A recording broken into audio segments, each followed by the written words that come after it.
So we've learned about, we did kind of a strange little unit just now where it didn't seem to connect anything, but we're actually starting the stuff in algebra that all connects together. So we're going to connect with something that you did last year. Last year you learned about rate of change. So you called it rate of change. Sometimes you rewrote it as ROC, okay? So the rate of change tells us how the y's and the x's are changing together. So we're going to look at an example of a bird flying to talk about how we're going to change from rate of change, which we look at in a table. We're going to start looking at how we find that in graphs and how we find that in different ways and other names for what rate of change is. Okay, so the name that we're going to learn for rate of change is called slope. Okay, and that's what this entire unit is about. It's about slope. S-L-O-P-E. And all slope is how a line moves. So how do I move to change through the line? And that's honestly the only reason I can come up with for why the letter that we use to represent slope is M. Okay, so slope is M. And we're going to talk more about that in the next unit, about what our slope-intercept form of an equation looks like. But for now, we're going to concentrate on finding that M value in one of four ways. We're going to learn how to find it from a table, from a graph, which you kind of already know, from using a formula called the slope formula, and we're going to learn about how to find it from a situation. But for now, we're going to start with a graph. Okay, so the way that you've done this in the past is you made a table. So you took both of those points and we had our x, which in this case represents our time in seconds, and we had our y, which represents our distance in yards. Okay, so we have our time, which is the x-axis, which is right here, and we have our distance, which is the y-axis, okay? And so we're putting that into our table. Now, I have 2 points that are marked here. So the way that we would have figured out the rate of change between these last year is we would have written the coordinates of these 2 points. So the first coordinate I see is 0, 0, because that is the origin. I see another point over here at 9, 450. Okay?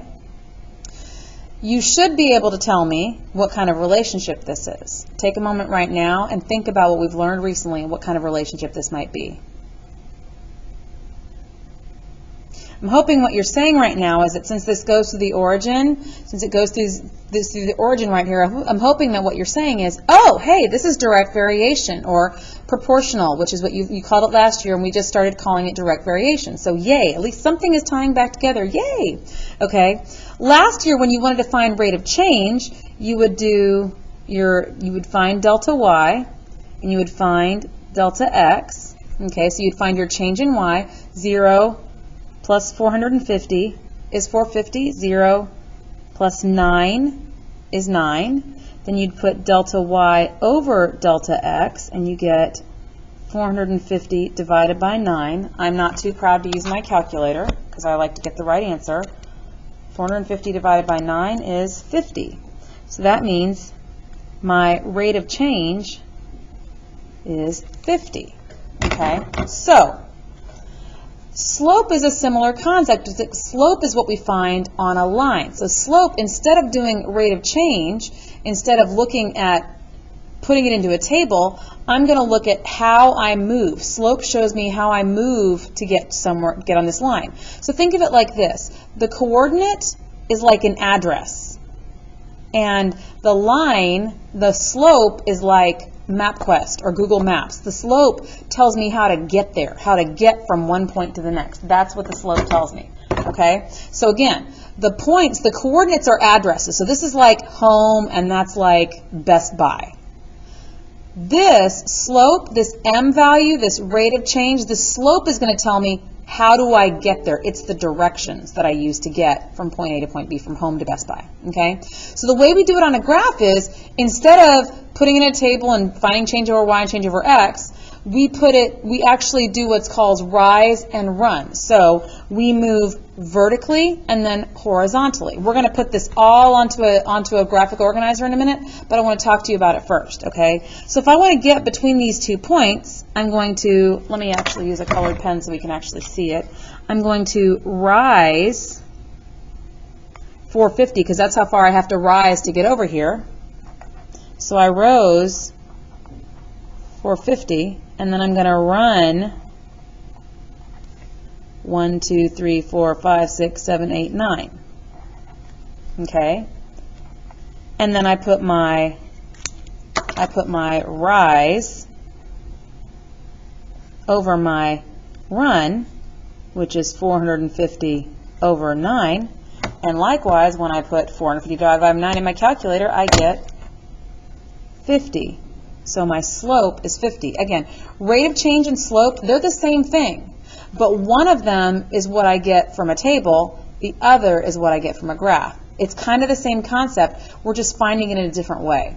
Okay, now, the cool thing about slope is, and it's the same thing with rate of change, if I put a value in here for 1, I could figure out what the value was. Like, if I put an x for 1, I could find a y of 1. It doesn't matter how I move between these points. It doesn't matter if I go up 1 over 6. Well, it doesn't matter if I go up 1, if I rise 50, if I rise 200. It doesn't matter what I do, because no matter how I rise, so let's say I rise 100 and run 2, okay?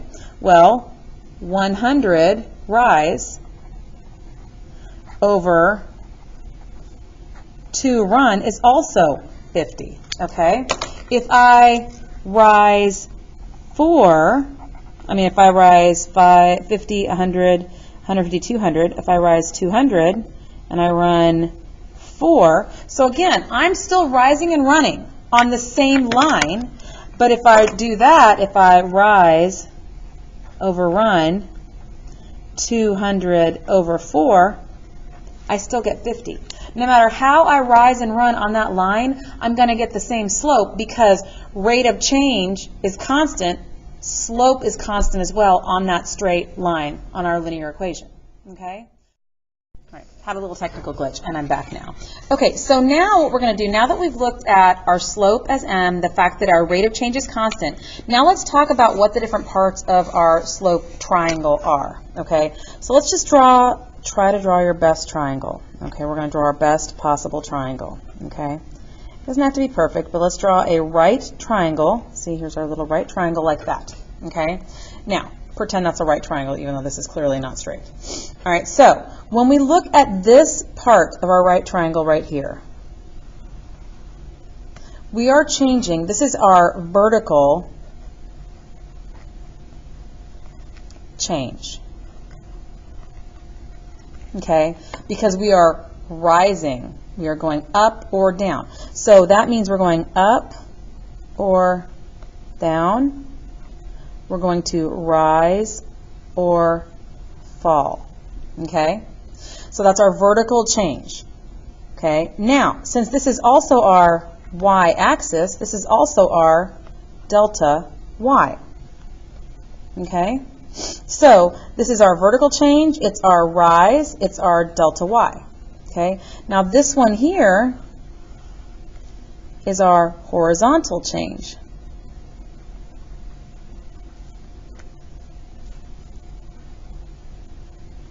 So we're going left or right. We are using our run. That's run. Because this is our x-axis, this is also our delta x. So this is our change. Remember, delta means change. So this is how is our x changing. And this right here is our slope. So remember, slope is how we move. It's Google Maps. And it's represented with the letter M. Okay? So today you're going to practice finding slope using rise over run. And again, this bar in the middle, I know y'all are freaked out about fractions, but this bar in the middle just means divide. Okay?